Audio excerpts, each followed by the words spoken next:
Hi yours నమస్తే. ఈరోజు మనం ఇంపురాన్ రివ్యూ చూద్దాము. ఈ సినిమా ఈరోజు చాలా గ్రాండ్గా రిలీజ్ అయింది.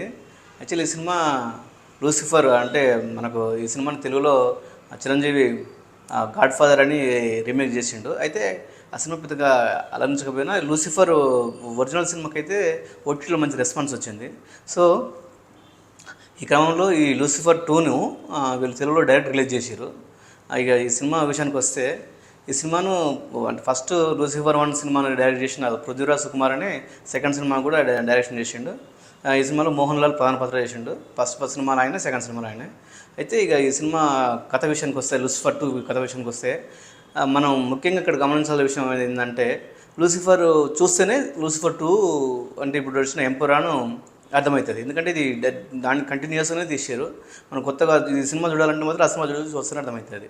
ఈ కథ విషయానికి వస్తే లూసిఫర్ 1లో మెయిన్గా మనకు కేరళలోని కేరళ అక్కడ పరిస్థితులు, అక్కడ రాజకీయాలు వాటిని చర్చిస్తారు. కానీ లూసిఫర్ 2 విషయానికి వస్తే అంటే ఒక విషయం చెప్పాలంటే దీని చాలా గ్రాండ్ స్కేల్లో తీసినట్టు అనిపిస్తుంది ఆ సినిమా. కొన్ని ఇంటర్నేషనల్ లొకేషన్స్ చేయడం, కొంతసేపు ఈ సినిమా అటు మన ఈ లండన్ ఇంగ్లాండ్లో కొద్దిగా ఉంటుంది, కొన్ని దుబాయ్లో ఉంటుంది, కొన్ని గల్ఫ్ కంట్రీస్ ఉంటుంది, కొన్ని నార్త్లో ఉంటుంది. అట్లా రకరకాల కంట్రీస్లో అక్కడక్కడ కొద్దిగా చేసుకుంటా లాస్ట్కు ఎండింగ్ మాత్రం కేరళలో ఎండ్ చేస్తారు. కథ విషయానికి వస్తే ఇక మనకు పృథ్వీరాజ్ సుకుమారన్ గురించి ఆయన బ్యాక్గ్రౌండ్ ఏముండేది మనకు ఫస్ట్ సినిమాలో లూసిఫర్లో ఆయనకు బ్యాక్గ్రౌండ్ అని చెప్పారు. కానీ లూసిఫర్ 2లో ఆయన బ్యాక్గ్రౌండ్ చెప్పడానికి ప్రయత్నం చేశారు. చెప్పాలంటే ఈ సినిమాలో నేను అనుకున్నది ఏంటంటే లూసిఫర్ 2లో స్టీఫెన్ అంటే ఈ ఖురేషీ అబ్రహాం బ్యాక్ డ్రాప్ ఉంటుందేమో, ఆయన బ్యాక్గ్రౌండ్ బాగా చర్చిస్తారేమో నేను అనుకున్నాను. కానీ నేను అనుకున్నదాన్ని కాకుండా అంటే కాదు, అది చెప్పాలని లేదు. కానీ ఈ సినిమాలో సెకండ్ పార్ట్లో ఎక్కువగా ఈ మన పృథ్వీరాజ్ సుకుమారన్ సయ్యద్ పాత్రని ఆయన బ్యాక్ డ్రాప్ అయింది, అసలు చిన్నతనంలో ఏం జరిగింది, ఆయన ఎలా రివెంజ్ తీసుకున్నాడు, ఆయనకు అసలు ఆ చిన్నతనంలో వాళ్ళ కుటుంబాన్ని చంపింది ఎవరు, ఆయన ఎట్లా మన ఖురేషీ అబ్రహాం చింతకు చేరిండు, ఆయనే బ్యాక్ డ్రాప్ని ఎక్కువ చర్చించారు. అది అంటే ఇక్కడ మెయిన్గా ఇక్కడ అబ్జెక్షన్ కాదు. కానీ నేను గమనించిందంటే, నేను అనుకుందంటే మామూలుగా మోహన్ లాల్ పాత్ర, స్టీఫెన్ పాత్ర లేదా లూసిఫర్ పాత్ర, అబ్రహాం ఖురేషీ పాత్ర ఎక్కువ హైలైట్ అవుతుంది. ఆయన మన బ్యాక్ డ్రాప్ చూస్తామో, ఆయన బ్యాక్గ్రౌండ్ ఏందో చూస్తాం అనుకుంటే దానికి మన ఇక్కడ సయ్యద్ పాత్ర ఆయన మామూలుగా ఆయనకు అంటే సెకండ్ లీడ్ పాత్ర ఎక్కువ ఇక్కడ స్క్రీన్ స్పేస్ ఎక్కువ ఉంటుంది. ఇంకోటి అదొకటి చిన్న కంప్లైంట్లు ఎక్కువ అంటే చిన్న అక్కడ నేను అబ్జర్వ్ చేసింది. ఇంకోటి కథ తక్కువ ఈ సినిమాలో చెప్పాలంటే. ఫస్ట్ సినిమాలో కథనే మనకు మెయిన్ రోల్. ఇక్కడ కథ కాకుండా స్టైలింగ్, ఆ టేకింగ్, కొంచెం గ్రాండ్ లుక్, వాటి మీద ఎక్కువ ఫోకస్ చేసిండు డైరెక్టర్.